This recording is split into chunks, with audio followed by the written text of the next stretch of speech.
الحمدللہ رب العالمین والصلاة والسلام علی سید الانبیاء والمرسلین اما بعد فاعوذ باللہ السمیع العلیم من الشیطان الرجیم بسم اللہ الرحمن الرحیم الصلاة والسلام علیک یا رسول اللہ وعلی آلک واصحابک سیدی یا حبیب اللہ۔ آج علم میراث کا تیسرا درس ہے اور یہ سبق موانع ارث یعنی ان اسباب کے بارے میں ہے جو وراثت میں رکاوٹ بنتے ہیں اور جن اسباب کی موجودگی میں جو وراثاء ہیں وہ شرعی لحاظ سے وارث نہیں بنتے۔ تو موانع ارث یعنی میراث میں رکاوٹیں اور وہ اسباب جو وارث بننے سے روک دیتے ہیں تو وہ چار ہیں۔ نمبر 1 غلامی، نمبر 2 قتل ناحق، نمبر 3 اختلاف دینین، نمبر 4 اختلاف دارین۔ تو پہلا جو مانع ارث ہے وہ ہے غلامی۔ تو غلام کامل ہو یا غلام ناقص ہو۔ کامل غلام جو مکمل طور پر مملوک ہو اور مالک جس طرح چاہے اس میں تصرف کر سکتا ہو، جس کو کن کہتے ہیں، قاف اور نون کن۔ اور ناقص جیسے مدبر غلام ہے یا ام ولد ہے یا مکاتب ہے، تو ان کی غلامی کامل نہیں ہوتی، اس میں نقص ہے۔ تو غلام ہاں کامل ہو ہاں ناقص ہو، دونوں صورتوں میں غلام وارث نہیں بنتا، وہ اپنے مورث کا وارث نہیں بنتا۔ تو پہلا معنی ارث ہے غلامی۔ دوسرے نمبر پر قتل ناحق۔ تو قتل سے مراد ایسا قتل ہے جس میں قصاص یا کفارہ واجب ہو۔ تو قتل کی 5 اقسام ہیں۔ قتل ناحق کی 5 اقسام ہیں: قتل عمد، قتل شبہ عمد، قتل خطا، قتل قائم کام خطا اور قتل بالسبب۔ قتل عمد دھاری دار آلے کے ذریعے سے یا دھاری دار بانس اور لکڑی جو دھاری دار ہو اس کے ذریعے سے، یا اسلحے کے ذریعے سے، یا ایسی چیز جو اجزاء کو متفرق کر دے جیسے آگ ہے، تو اس کے ذریعے سے جو قتل کیا جائے وہ قتل عمد کہلاتا ہے۔ تو اسلحے کے ذریعے سے جو قتل ہے، دھاری دار آلے کے ذریعے سے جو قتل ہے وہ قتل عمد ہے۔ اور قتل عمد کا حکم کیا ہے کہ اس میں قصاص واجب ہوتا ہے۔ اب ورثاء کی مرضی ہے وہ قصاص معاف کر دے اور وہ مال پر سلو کر لے۔ مال وہ دیت سے زیادہ بھی ہو سکتا ہے، دیت کے برابر بھی ہو سکتا ہے، دیت سے کم بھی ہو سکتا ہے۔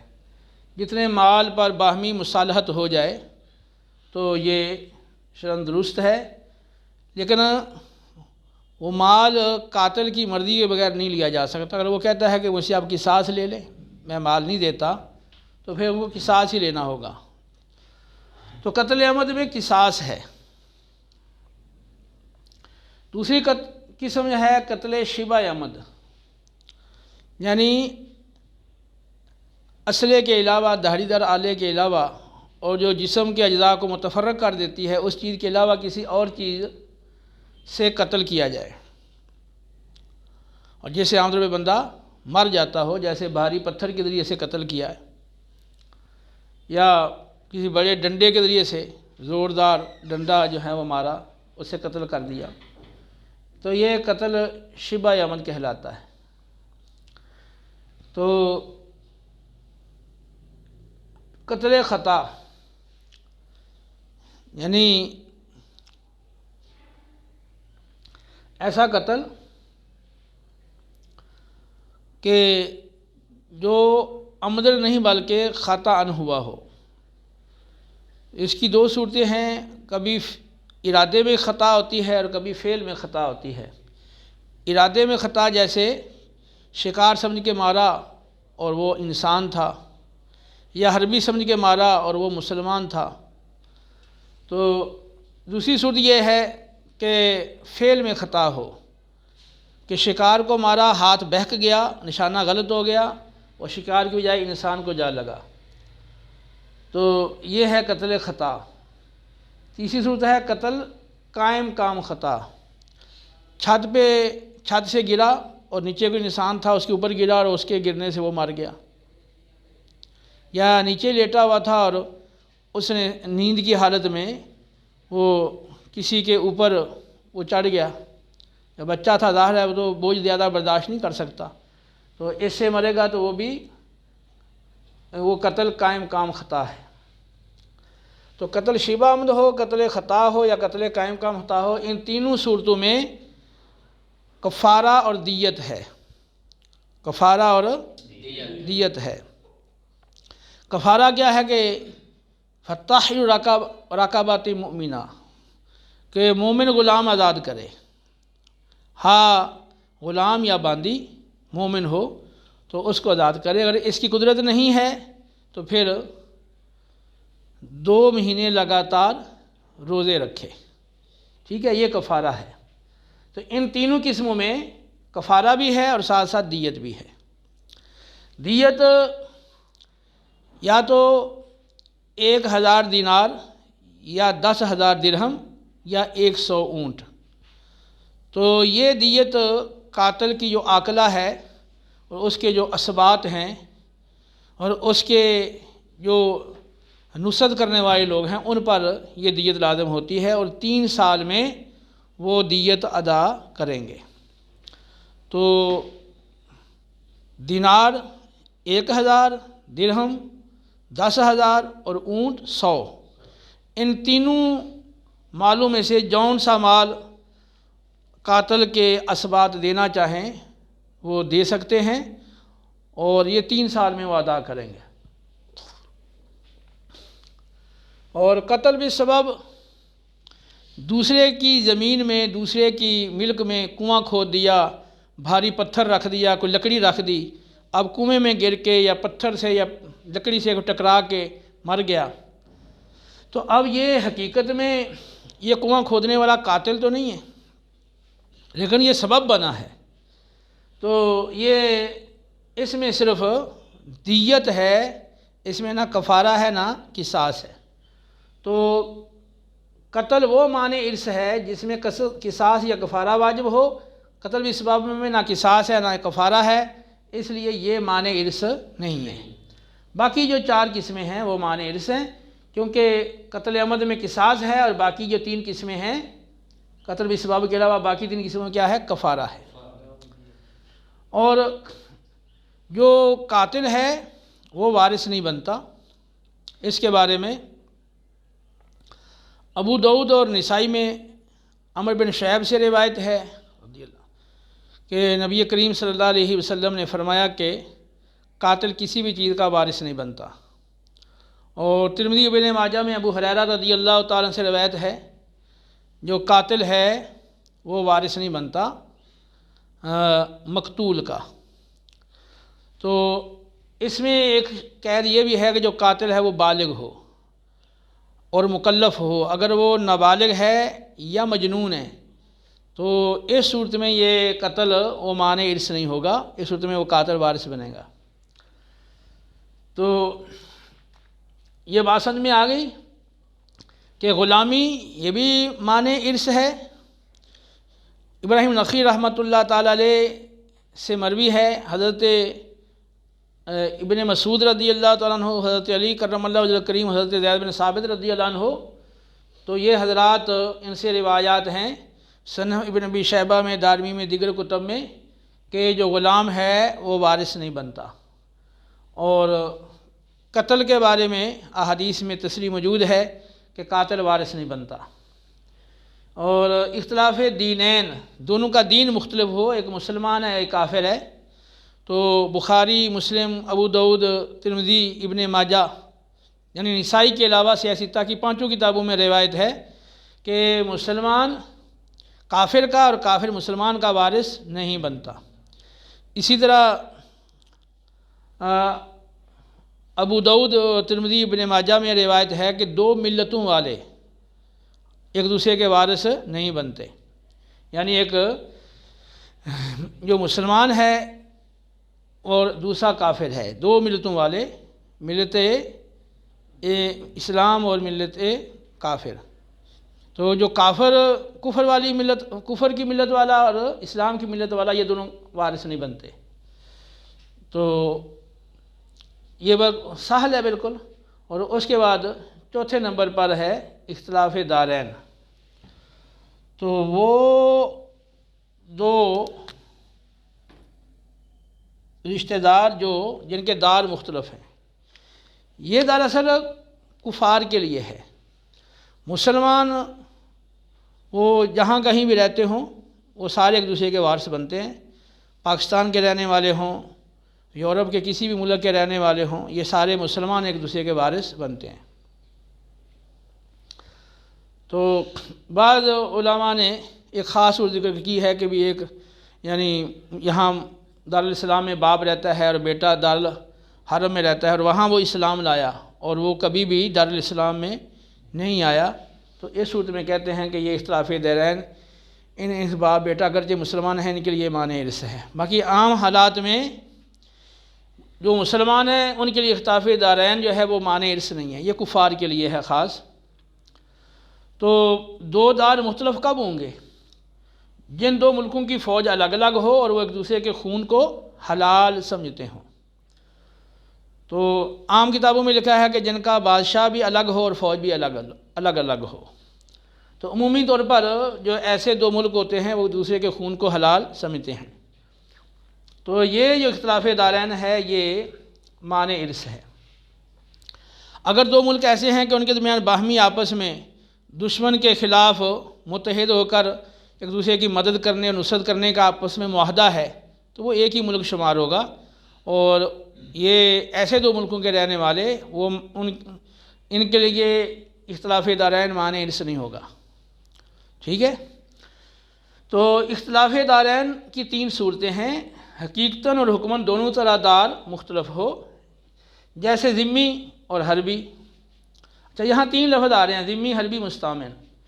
تو ذمی وہ ہے کہ جو جزیہ دینے کے ساتھ یا جزیہ کے اقرار کے ساتھ دارالاسلام میں مقیم ہو، تو وہ کافر جو جزیہ دیتا ہو یا جزیہ کا اقرار کرتا ہو اور وہ دارالاسلام میں مقیم ہو، تو دارالاسلام میں مقیم جو کافر ہے ایسا وہ ذمی کہلاتا ہے، اور دارالحرم میں جو مقیم کافر ہے وہ حربی کہلاتا ہے، اور وہ کافر جو امان لے کر دارالاسلام میں آئے تو وہ مستعمن کہلاتا ہے۔ تو جیسے ویزا لگوا کر آتے ہیں، تو اب وہ کفار جو ہمارے دارالاسلام میں ہمارے ملک میں ویزا لگوا کر آتے ہیں وہ مستعمن کہلاتے ہیں۔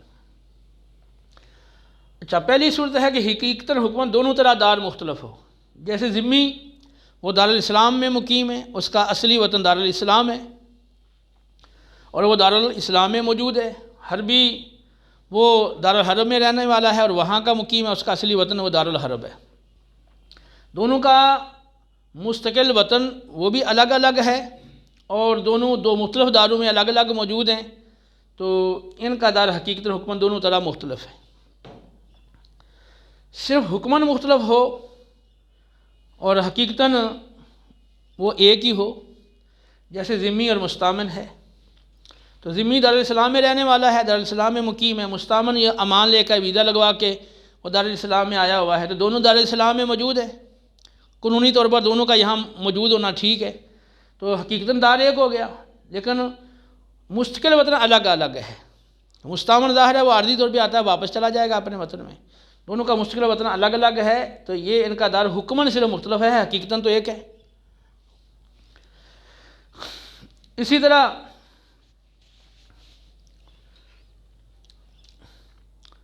دو حربی جو دو مختلف داروں سے تعلق رکھتے ہوں، تو ان میں سے اگر ایک حربی دوسرے کے دار میں چلا جائے یا دونوں مل کے کسی دار میں ہوں چلے جائیں، تو ان کا دار بھی حکماً مختلف ہے، کیونکہ اصلی وزن ان کا الگ الگ ہے، اگرچہ بظاہر وہ ایک دار میں موجود ہیں۔ صرف حقیقتاً دار مختلف ہو اور حکماً ایک ہو، یعنی اصلی وزن ایک ہی ہو، جیسے مستعمل اور حربی دونوں ایک دار سے ہوں۔ تو اب مستعمل اور حربی دونوں ایک دار کے رہنے والے ہیں اور دونوں کا اصلی وطن وہ ایک ہی ہے۔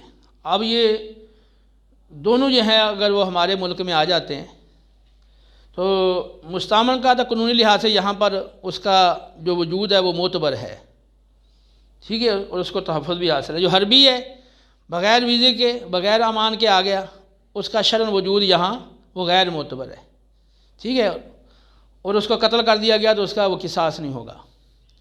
تو مستعمل اور حربی یہ دونوں جو ہے ایک دار میں ہیں، لیکن حربی کا چونکہ وجود وہ غیر معتبر ہے، اس لیے یہ دونوں کا جو دار ہے وہ حقیقتاً مختلف ہو گیا، اور حکماً ایک ہے چونکہ وطن ان کا ایک ہے۔ تو اختلاف دارین کی کوئی بھی صورت ہو تو یہ معنی ارث ہے، ایک دار والا دوسرے دار والے کا وارث نہیں بنے گا، اگرچہ ان کے درمیان وہ نسبی رشتہ موجود ہے۔ لیکن جن دو ملکوں کے درمیان باہمی معاہدہ ہے اور وہ دونوں مل کے دشمن کا مقابلہ کریں گے، وہ ایک دوسرے کے خون کو چونکہ حلال نہیں سمجھتے، تو اس لیے ان کے درمیان اختلاف دارین وہ معنی ارث نہیں ہے۔ اچھا، اختلاف دارین معنی ارث اس وجہ سے ہوتا ہے کہ ایسے جو دو ملک ہیں جو ایک دوسرے کے خون کو حلال سمجھتے ہیں، دونوں کی فوج علیحدہ علیحدہ ہے، تو ان کے درمیان وہ جو ولایت ہے عصمت ختم ہو جاتی ہے، کیونکہ ایک دوسرے کے خون کو حلال سمجھتے ہیں۔ تو اس صورت میں پھر وہ جو دونوں وارث ہیں ان کو ایک دوسرے پہ ولایت نہیں ہوتی، اور ولایت نہ ہونے کی وجہ سے پھر وہ وارث نہیں بنتے، کیونکہ وراثت کا مدار ولایت پر ہے۔ تو جو ایک دوسرے پر ان کو ولایت نہیں ہے تو وہ وارث بھی نہیں بنیں گے، ٹھیک ہے۔ تو یہ موانع اس کی یہ 4 صورتیں ہو گئی ہیں، غلامی ہے اور قتل ہے، اختلاف دینین اور اختلاف دارین۔ یہ 5واں ایک اور سبب ہے۔ اچھا، پہلے ایک اور بات یہاں سمجھ لیں کہ جو اختلاف دینین ہے، تو ہاں پیدائشی طور پر ایک شخص جو ہے وہ کافر ہے، اور ہاں ایک پیدائشی کافر نہیں ہے، بعد میں وہ اسلام چھوڑ کے وہ کافر بنا، جس کو مرتد کہتے ہیں۔ تو ایک مسلمان ہے ایک کافر ہے، کافر اصلی ہو یا مرتد ہو، یہ مسلمان اور کافر آپس میں وارث نہیں بنیں گے۔ اچھا، مرتد جو ہے جب ارتداد کرتا ہے تو اس کا مال اس کی ملک سے خارج ہو جاتا ہے۔ اگر وہ واپس لوٹ آئے، اسلام دوبارہ قبول کر لے، تو اس کا جو مال ہے اس کی ملک میں واپس لوٹ آئے گا۔ اگر واپس نہیں لوٹتا اسلام میں اور وہ ارتداد پر ہی مر جاتا ہے، تو زمانہ اسلام میں جو اس نے مال کمایا تھا اس سے اس زمانے کے قرضے ادا کیے جائیں گے، اور باقی مال اس کے مسلمان ورثاء کو ملے گا۔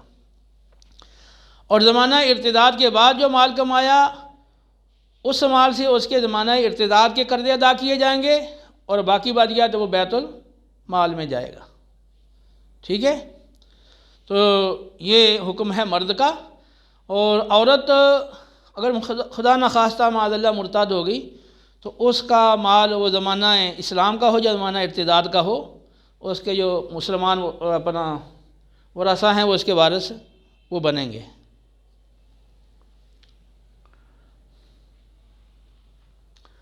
تو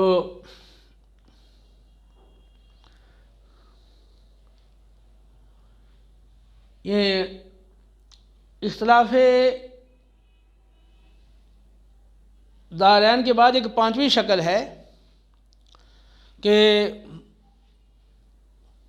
جو وارث اور مورث ہیں، تو ان کی موت کی تاریخ کا علم نہیں ہے، یعنی دونوں مرے ہیں اور دونوں میں سے پہلے کون مرا ہے بعد میں کون مرا ہے اس کا علم نہیں ہے، تو یہ بھی معنی ارث ہے، لیکن اس کا ذکر وہ کتابوں میں وہ آخر میں جا کے الگ سے کیا جاتا ہے۔ تو اگر اس کو بھی شامل کر لیں کہ دو ایسے افراد جو باہمی رشتہ دار ہیں اور شرعی لحاظ سے ایک دوسرے کے وارث بنتے ہیں، لیکن دونوں کی موت اس طرح واقع ہوئی کہ پتہ نہیں چلا پہلے کون مرا ہے بعد میں کون مرا، جیسے کوئی حادثہ ہو گیا، سیلاب کی زد میں آ گئے، زلزلے کی زد میں آ گئے، جہاز کا حادثہ ہو گیا، یا اور اس طرح کا کوئی حادثہ جس میں پتہ نہیں چلا کہ پہلے کون مرا ہے بعد میں کون مرا ہے، تو یہ بھی موت کی تاریخ کا علم نہ ہونا اور وقت کا علم نہ ہونا موت کا، یہ بھی معنی ارث ہے۔ ٹھیک ہے، تو ان کو آپ اچھی طرح ذہن نشین کر لیں، انشاءاللہ پھر آگے اصل جو میراث کے مسائل ہیں انشاءاللہ وہ شروع ہوں گے۔